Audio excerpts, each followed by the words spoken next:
I will certainly endorse a candidate in the 2028 elections.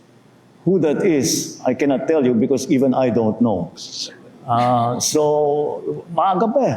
It's a little early for that. And we don't know. Anumang endorsement para sa 2028 presidential elections, premature sa ngayon ayon kay Pangulong Bongbong Marcos.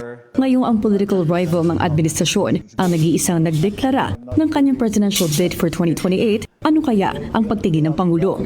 So far, we have only one person who has thrown their hat in the ring. So that's we're very early on in that process. Base sa huling pahayag ng Malacanang nitong taon, ekonomista pa rin ang napupuso ang successor ng Pangulo. Pero wala pa raw siyang nakakausap na kahit na sino.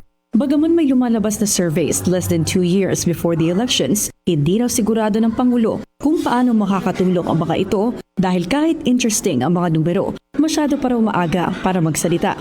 At least from a very partisan point of view, we will certainly provide the best candidate to the betterment of the lives of every Filipino. That we will choose the best possible candidate to continue what we have started and to bring even new and hopefully even better initiatives. Kung ang service naman na nagsasabing si VP Sara ang karapat-dapat na humalili kay PBBM, hindi raw tumitingin ng Pangulo rito dahil wala naman daw nagagawang difference ang service maging sa kanyang performance at mga pulisiya. Sa Presidential Luncheon of Foreign Correspondents Association of the Philippines o FOCAP, binuksan ng Pangulo ang kanyang speech sa pagtalakay sa flood control scandal at kung paanong dapat mag-translate ang bawat pisong napunta sa banga ito sa totoong proteksyon para sa mga Pilipino. Lalo na raw ngayong tag-ulan at humaharap na naman sa baha ang bansa. Nang matanong tungkol kay former House Speaker Martin Romualdez, nagbiro pa ang presidente at sinabing dapat sigurong kamustahin niya ang Office of the Ombudsman para makahingi ng update sa gumugulong na reklamo laban sa kanyang pinsan. Ang Pangulo raw mismo ang nagsiwalat ng iskandalo kaya't ang kanyang i-endorsong kandidato ay yung magpapatuloy daw ng kanyang nasimulang anti-corruption drive. We are going to want this person who I will endorse.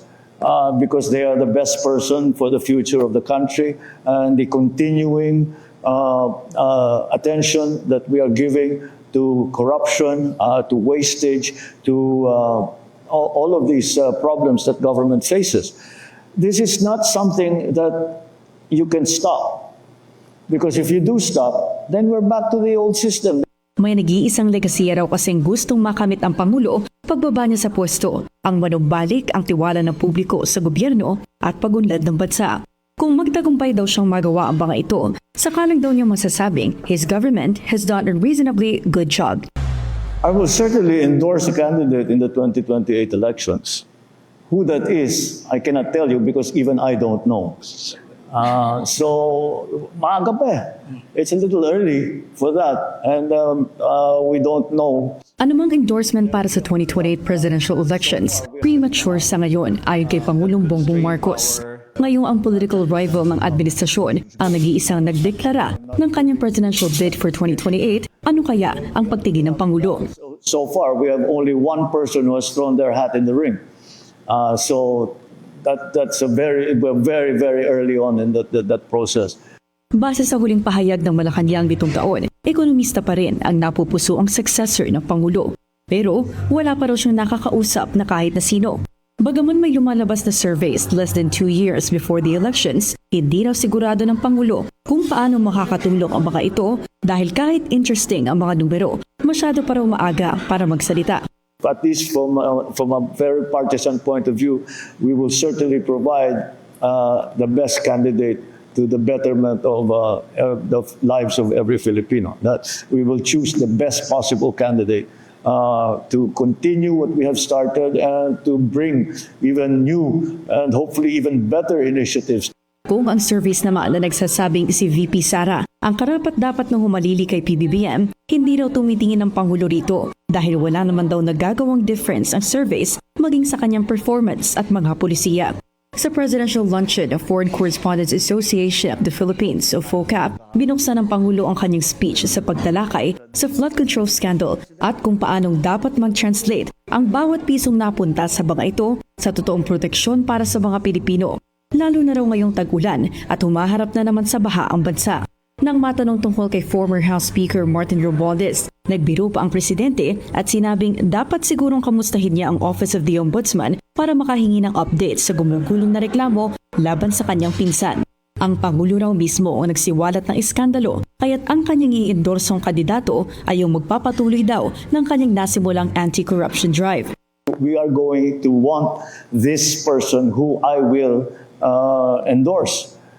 Because they are the best person for the future of the country and the continuing attention that we are giving to corruption, to wastage, to all of these problems that government faces.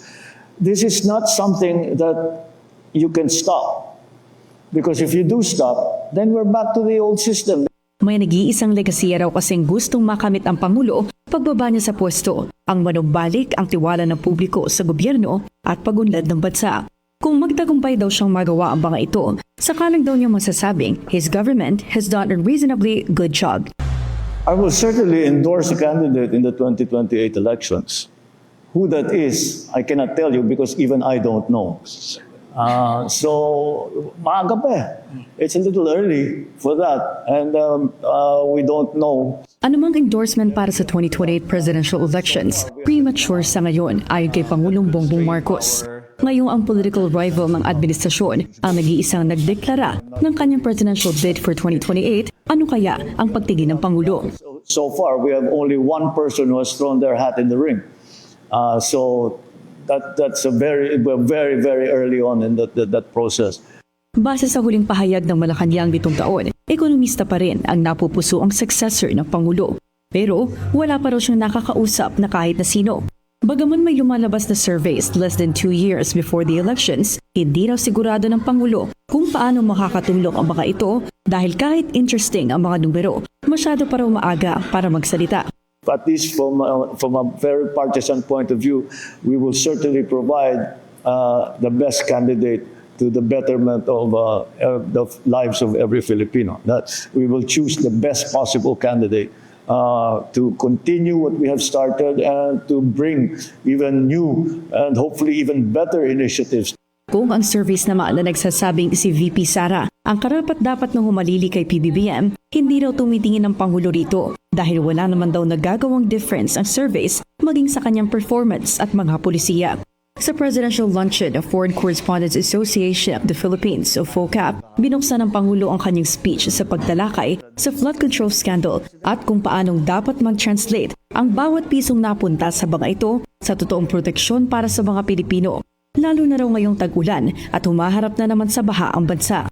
Nang matanong tungkol kay former House Speaker Martin Romualdez, nagbiro pa ang presidente at sinabing dapat sigurong kamustahin niya ang Office of the Ombudsman para makahingi ng update sa gumugulong na reklamo laban sa kanyang pinsan.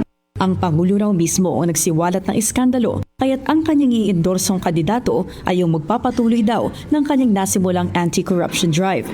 We are going to want this person who I will endorse. Because they are the best person for the future of the country and the continuing attention that we are giving to corruption, to wastage, to all of these problems that government faces. This is not something that you can stop. Because if you do stop, then we're back to the old system. May nag-iisang legasiya raw kasing gustong makamit ang Pangulo pagbaba niya sa pwesto, ang manumbalik ang tiwala ng publiko sa gobyerno at pagunlad ng bansa. Kung magtagumpay daw siyang magawa ang mga ito, sakalang daw niya masasabing his government has done a reasonably good job.